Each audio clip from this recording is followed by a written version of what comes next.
The last two satisfying videos of mine haven't quite been satisfying enough. Apparently there are a few techniques that I'm just not yet good at.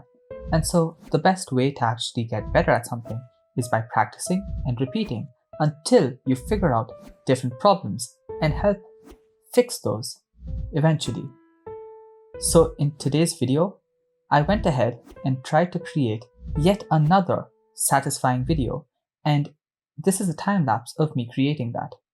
Again, all of the mistakes are all kept in this video so that you can get an understanding of how much of time or mistakes people that actually create videos on Blender itself actually make while creating it. For example, in this particular video, there are a myriad of things that I learned or I just ignored while creating the video, which caused quite a lot of issues. For example, to actually create the array of balls that I wanted to create, I ended up using a Bezier circle, an array modifier, and a curve modifier, and I had to get all the numbers right, or at least to make it look right. And whenever I applied the array modifier, there was a slight shift, although I thought that that shift wouldn't cause too much of an issue. When I actually tried to get the balls to move up and down and have a ring pass right through them, they just did not line up. And so I had to manually change each one to make sure that all of them line up perfectly. That wouldn't have happened if I just duplicated the balls using the materials or at least the methods that I've used in the past before. That is, just changing the pivot point to the origin and then pressing Alt D, R, and rotating it by 360 by 8. It would have been absolutely seamless and perfect without too much of an issue. Another problem that cost me the entire morning today was that I actually ended up rendering out 4 entire loops of a perfectly looping animation. I could have cut down the number of frames to be rendered by 4 by simply making the render frames, the start frame and the end frame, 1/4 of what I actually kept it at. I don't know why that completely skipped my mind while creating this, but it's just something that I have to make sure that I look at before doing it. I had the entire morning wasted to let it render. So those are a few things that you learn here and there, but both of those are more of techniques towards modeling, and maybe it's not towards the satisfying results. At the end of this video, you'll actually see the final result of what I tried animating, and I'm not sure if this was too satisfying either, but at the end of the day, it's all about consistency and learning something new every single time. So I'm hoping that down the line, as I keep making these videos, all of you can give feedback as to what could have been done better and what would have made it a bit more satisfying. And then in a couple of months, I'll definitely get better at making satisfying videos. And then I can teach all of you how to create them as well. Until then, this is me trying to create the satisfying video. So enjoy.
Well, whether you've stuck to the end of the video or you've skipped just to the end to see the final result, thank you for watching.